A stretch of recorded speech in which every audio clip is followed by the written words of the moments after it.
I'm so excited to talk to her. We are going to be doing our ACL, our Austin City Limits performances are going to be like airing back to back. So we're so excited for that. And yeah, we're going to be talking about it on this live. Um, let's see. I don't actually know how to add people. Oh, there we go. There we go. Okay. Did I do it? Hi, Angel. Hi, how are you? I'm so good. It's good to see you. Good. Good to see you.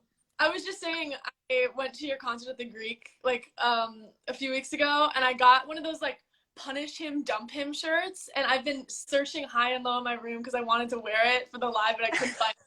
Know that I want it and I wear it. Oh, that's so rad. Yeah, that was a fun show. I don't know, LA's weird. Like LA's your hometown, right? Yeah, yours too. Didn't you grow up in Pasadena? Yeah. Yeah. I Wow, it's like the best. Yeah, totally. Yeah, it's just weird to play LA and look out and see like your mom like right there. But yeah, so fun. The best. Greek is like my favorite venue to like watch shows too. But it's Me like too. guys like the ambiance. I went to Casey Musgraves show there like right before lockdown, and there were like people in the trees, like they're like tree people like that are watching the shows. They like hike up and they like go in the trees, and Casey was like, "Shine your like phone flashlight if you're up there," and there were like 100 people like just hanging out in the trees watching the show. I thought it was incredible. It was like some forest shit. It was amazing. So someone told me that like right before I went on stage. Like sometimes there are people in the trees, and Casey Musgraves made them shine their lights. And I think it was night two that I was like, if anybody's up in the trees, like shine your light, and just like nothing. I'd like to think that maybe people like are too scared to get in the trees. Like if it's safety that you're concerned about, but like, come on, guys. Like Oh, it just like fell flat. It was so. so fun. Oh my god. Yeah, but it does seem very dangerous to like climb up that high. Like I don't know, but Yeah, yeah. I don't. incredible. I used to see there was like there's a festival in Golden Gate Park that I really like called Hardly Strictly Bluegrass, but it's like totally allowed to go in the trees, and I'd watch shows from the tree, but very safe. Love that. Um, yeah, so Um, rad. I have never actually been on tour, so I've never like done the whole thing. But do you have any like advice or what's your like experience with it? Well, I'm so excited for you, cause like they're just. I mean, getting to travel and stuff is great, but getting to travel because of that, like, Yeah. makes everything more fun. Like if you go on vacation and like you get kind of depressed or whatever, like it's so much worse. Like if you're depressed on tour, you're surrounded by people who are like you get to be with all your friends and it's like work. Right. So then the magical moments are like so much better and the sad moments are weirdly so much better because you're like, I don't know. Like I have such a great friend group of people who are like, I know it's hard to miss your dog and stuff. But yeah, my advice is like FaceTime your pets. Uh, like call your mom. Like I don't know. It's just like it's okay if there are times that feel a little bit harder, but like mostly it's the best Right. thing ever. I don't know. I think that would be my advice. But I feel like you already know that because that's kind of like music in general. Sure. Yeah, I'm definitely gonna drag my mom to go on that tour with me. Yes, totally. What dog do you have? Huh? What'd you say? What kind of dog do you have? Oh, I have a black pug dog. Her Oh, name is right. Maxine. I think. She's the So best. I wish I could take her on tour. Like, I think just kind of, pandemic rules have been a little weird with like flying with dogs, and I didn't want to put her through that. But one of these days, that'd be so cute. I want to get a dog so bad. I really want to foster a dog. That's my like New Year's resolution is to foster a dog to like see if I can handle it and then maybe adopt. But you'll fall in love. Like, you'll a I thousand percent end up adopting that dog. I'm positive. Did you ever play ACL before this time that we're just like that's airing tonight? No, I had been to that venue before, and I think I'd opened for someone at the Moody before, but never like my own show and never the festival. But yeah, how was your ACL experience? Had you been to Texas before? I've been to Texas before, but never to Austin, and it was such an incredible city. You can just like feel how rich the music culture is there. Like you just like go to like Totally. any cafe and there's like some super mega talented person just like playing guitar and playing like these beautiful country songs. So it was so fun, and obviously like that stage has like so much history, and you're just like sitting in the dressing room like looking at these pictures of like Dolly Parton and like all these like insane like iconic stars. So that felt like really momentous, and it was really fun. Like I said, I've never really gotten the chance to play shows very often, just because I kind of like came out during lockdown, and so it's a real treat to sort of get to interact with people. And yeah, what about Oh, you? what a wild experience. Like I don't know. I mean, I don't know if you were like creative at all during the pandemic. I feel like we might have talked about this before, but like, did you find, were you able to like write or anything, or was it just kind of a whirlwind of like press and stuff? Yeah, no, I wrote my entire album like kind of over the pandemic, That's, like, oh but my like gosh. down at my house, sad and bored, and I like wrote a song almost like every day of the lockdown. Just like so, I mean, most of them were terrible, but like, just like it's like such a nice outlet, and it's like just something to do like when you're alone, and it makes you feel so much like less alone. So yeah, that's what I did. Were you able to sort of be creative, or was it kind of just like a restful time? I mean, it wasn't a restful time. Like, this is what I did for the pandemic. Like, I was like, that's, that's what, like, I probably wrote like one half of a song. Um, I started eating like vegan cheese by itself. What's your Uh, preference? I have like opinions. um, is there like, is it called like VO Life? Okay. There's one. It's like, I don't know. I can only think of like the containers, but the is it called like the Miyokos? I'm gonna get this all these names wrong. That one's good.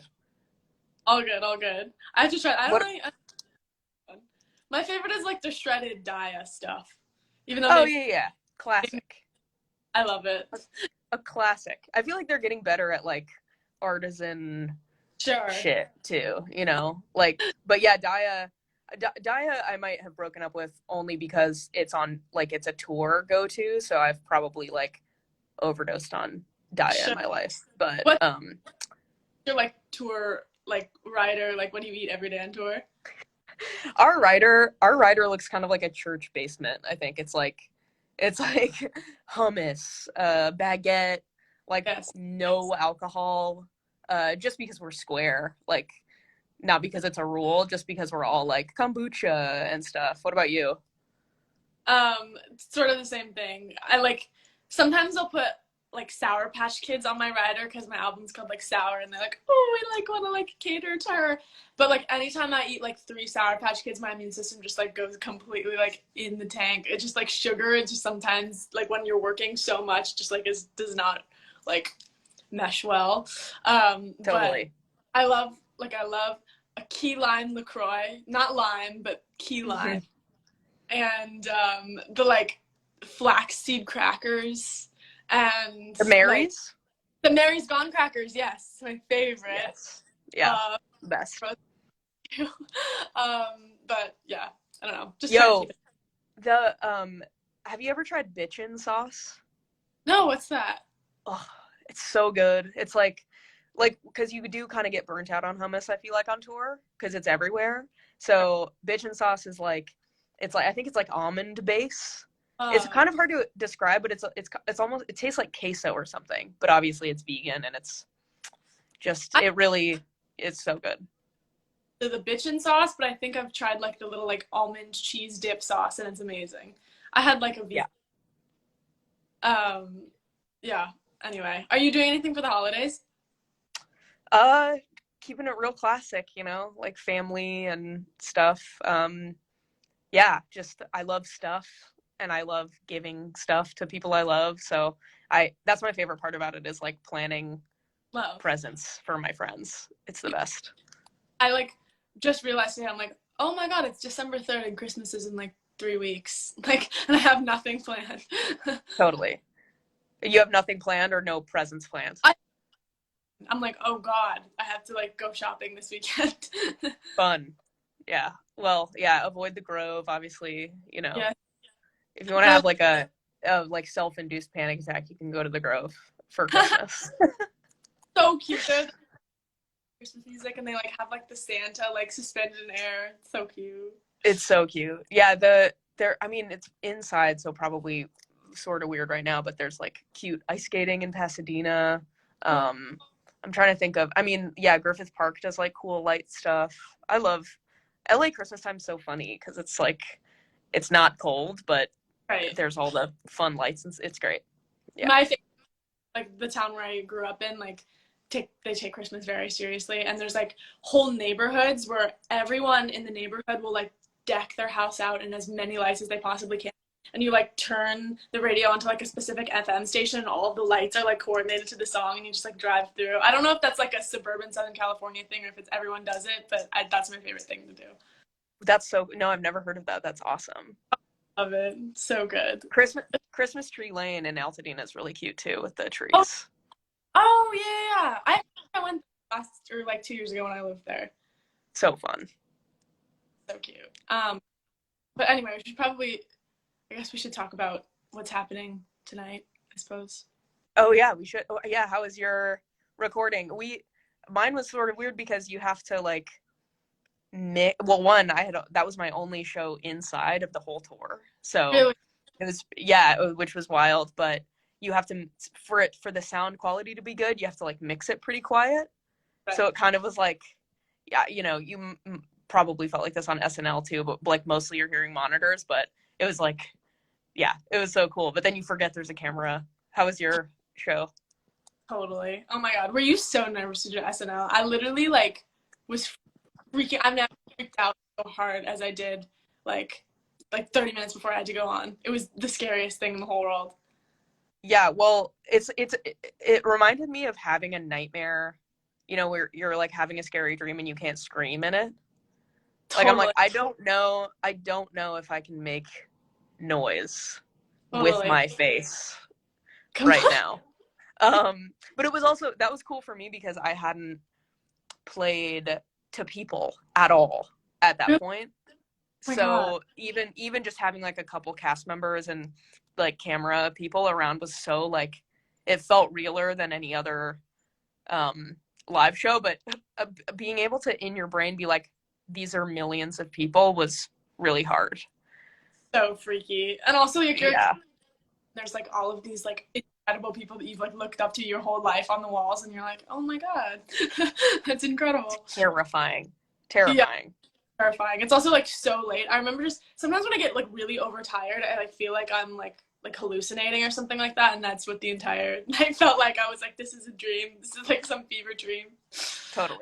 I think what's fun about ACL is that like for SNL, like I feel like your nerves wear off like 30 seconds before your song is over. And for ACL, like you have a chance to be like, you're fine. It's a show. Right. Right. Like you're playing a show and then this is your job. Totally. I don't know. I always feel like the first song on stage is terrifying, Totally. Yeah. And all the fans at ACL were so sweet, and like I felt like I could like mess up and they'd like forgive me, which is a nice feeling. Totally. Yeah. Do you like when people like scream words, or are you more kind of like, oh no, you'll make me mess up? No, I'm obsessed with it. I mean, I literally played like 5 shows in my career, but So cool.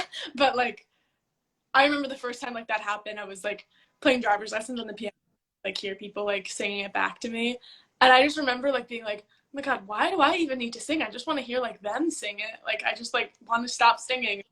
It's so surreal. It's also like, have you done the power move of like microphone out to the audience yet?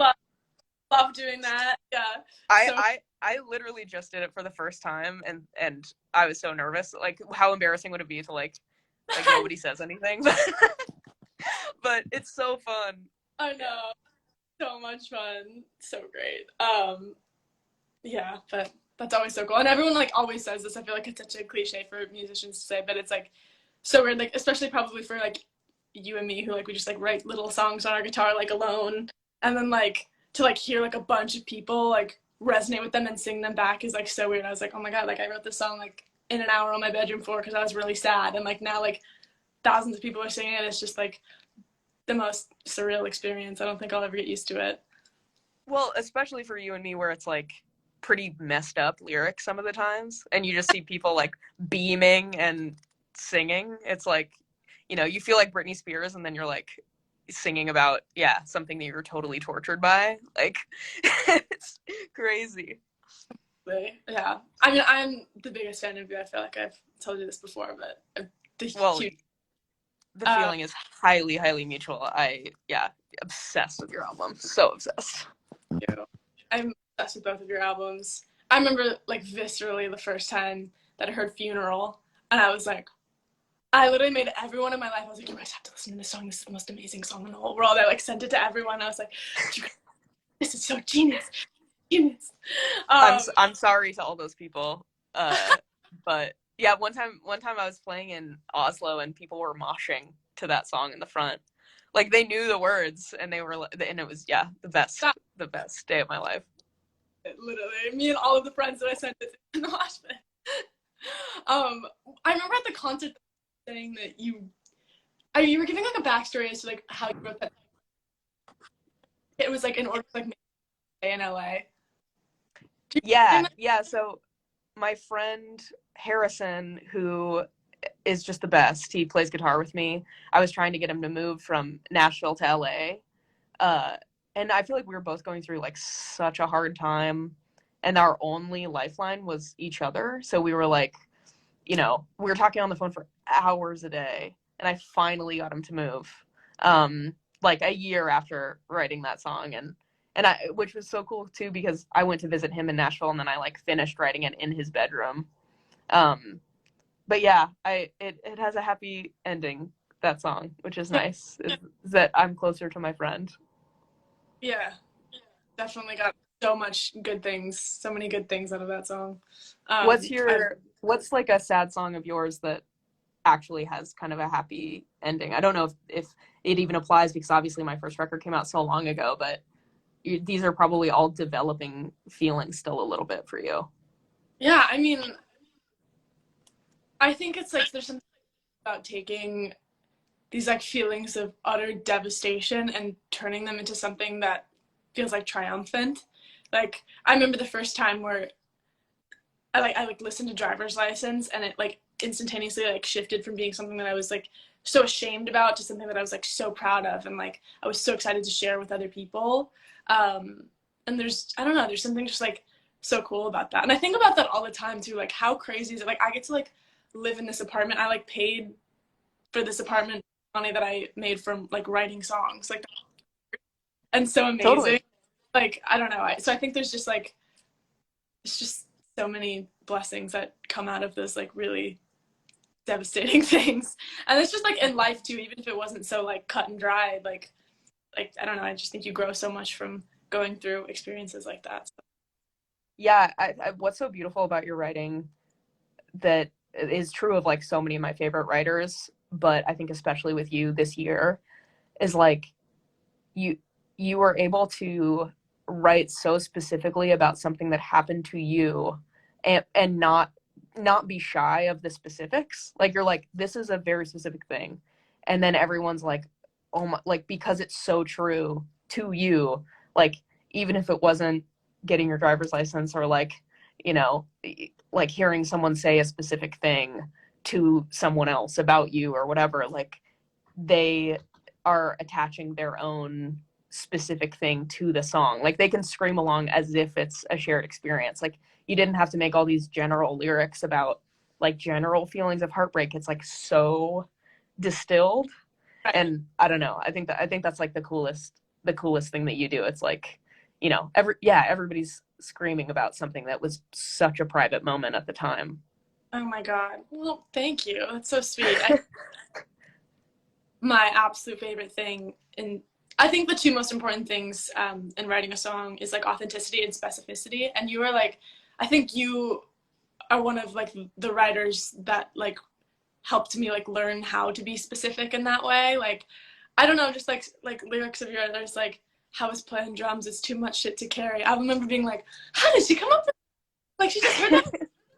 That's gonna be great. And it's I would have thought that, but like it's amazing that way. And I don't know. So yeah, I love specifics. And yeah, like you said, I think there's such a art to being super specific, but not like beating people over the head with it, so that you're like, this is my life and you have to perceive it exactly that I'm perceiving it, and like this is my story and you have to have this exact story. It's like, I think that's sometimes what's cool about songwriting is people can like fill in the blanks of your story with pieces of their own story, and then it makes it like more meaningful. Or just Totally. even if, yeah. So Totally. And like another thing I found really funny about specifics or songwriting in general, I don't know if you have this, but like if you look on Genius lyrics, sometimes people like give me way more credit for something than I deserve. Like they're like, clearly she's referencing this philosopher and then bringing it back around to this other thing. And I'm like, yeah, totally. Like, yep. I know. I feel okay. Or even like sometimes in like music videos, people are like, oh my God, that's an Easter egg, this and that and that. And I'm like, oh, yeah, I totally planned that. Things like Totally. that. Planned them, but that was such a happy mistake. Totally. Yeah. What are you up to right now? Are you in the studio? No, I'm just chilling. I am in the UK in a cabin in the woods, which is cozy and cold. Yeah, it's great. What are you up to? I'm just like chilling in my apartment in LA. I too did the like countryside of England little cabin in the woods before I performed at the Brits, and it was very cold. I have like this like horror story. I've never like told it publicly, but we were in this like little cabin and it was freezing cold and we couldn't figure out how to work the like thermostat in the place. And there was a wood burning stove, and so we were like, okay, maybe we'll just like turn on the wood burning stove in this like cute little cabin. And like we closed all the windows and had the wood burning stove, and the entire place was like filled with smoke, and nobody else was like bothered by it. But I like was like throwing up all day. I think I got like carbon monoxide poisoning from the place. No, dude. Nightmare. It was so sad. It was supposed to be a cute little like romantic English countryside. You are not going to catch me trying to light this. Oh. You are not going to catch me trying to light it. Amazing. Well, I'll let you go chill. Cute little cabin. That sounds amazing. But for everyone watching, you can watch our ACL performances tonight. It's on PBS, right? Yes, indeed. Yes. On PBS. Catch us on PBS. PBS girls. And yeah, it was so great talking to you. I'm so inspired by you always, and I hope to see you here in LA. Yeah, catch you around. So good to see you, dude. You're the best. Bye. Bye. Bye.